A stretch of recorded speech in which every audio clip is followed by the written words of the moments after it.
हर साल कार्तिक शुक्ल पक्ष में पड़ने वाली एकादशी को देव उठनी एकादशी के नाम से जाना जाता है।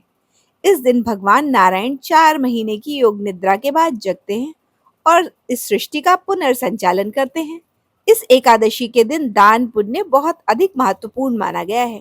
देव उठनी एकादशी को देव प्रबोधिनी एकादशी, देवोत्थान एकादशी या कार्तिक शुक्ल एकादशी आदि नामों से भी जाना जाता है। देव उठनी एकादशी के दिन बहुत सारे लोग व्रत उपवास रखते हैं। इस दिन की व्रत कथा पढ़ते हैं और इसका श्रवण करते हैं।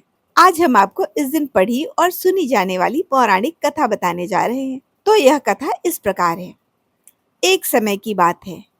एक नगर में एक राजा राज्य करता था।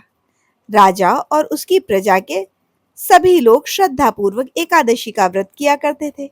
राजा के नौकर चाकर से लेकर पशु भी उस दिन अन्न नहीं ग्रहण करते थे। एक दिन राजा के दरबार में दूसरे राज्य से एक व्यक्ति आया और राजा के पास आकर उस व्यक्ति ने कहा, महाराज, मुझे नौकरी की तलाश है, कृपा करके आप मुझे नौकरी दे दीजिए।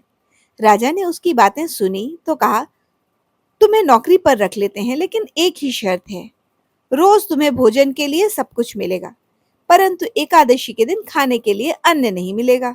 नौकरी पाने वाले उस व्यक्ति ने तब तो हाँ कह दिया, लेकिन जब एकादशी की तिथि आई तो उसे फलाहार खाने को कहा गया। उसने मना कर दिया। वह राजा के सामने गिड़गिड़ाने लगा, बोला, महाराज, इससे तो मेरा पेट नहीं भरेगा, मुझे कृपया अन्न दे दीजिए, अन्यथा मैं भूखा मर जाऊंगा। नौकर की बात सुनकर राजा ने उसे शर्त की याद दिलाई, लेकिन उसने अन्न की जिद नहीं छोड़ी। तब राजा ने उसे चावल, दाल, आटा आदि दिया। राजा से अनाज लेकर वह हमेशा की तरह नदी के किनारे पहुंचा और स्नान आदि करके अन्न पकाने लगा। भोजन तैयार होने के बाद वह अपने भगवान को बुलाने लगा। आइए प्रभु, भोजन तैयार है। उसके बुलाते ही भगवान उसकी श्रद्धा देखकर पीतांबर वस्त्र धारण किए हुए चतुर्भुज रूप में वहां आ पहुंचे और प्रेम पूर्वक भोजन करने लगे।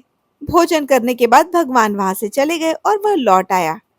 कुछ दिनों बाद जब अगली एकादशी आई तो वह फिर से राजा के पास भोजन मांगने लगा। उसने राजा से कहा, महाराज, इस बार दुगना सामान दीजिएगा, मेरे भगवान भी भोजन करते हैं, इस कारण मैं पिछली बार भूखा रह गया था। राजा ने आश्चर्यचकित होकर सुना। वह बोला, ये कैसे हो सकता है कि भगवान स्वयं तुम्हारे साथ भोजन करने आए? मैं इतने व्रत उपवास करता हूँ, पूजन करता हूँ, मेरे राज्य में सभी व्रत रखते हैं, लेकिन भगवान ने हमें तो कभी दर्शन नहीं दिए। राजा की बात सुनकर वह व्यक्ति बोला, यदि आपको मेरी बात पर विश्वास ना हो तो आप स्वयं देख लीजिए। राजा उसके साथ गए और पेड़ के पीछे छिप गए और बैठकर सब कुछ देखने लगे।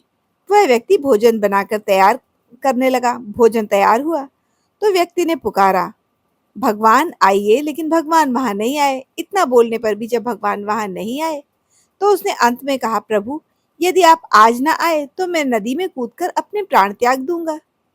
इतना कहने पर भी जब भगवान वहां प्रकट नहीं हुए तो वह प्राण त्यागने के उद्देश्य से नदी की तरफ बढ़ा।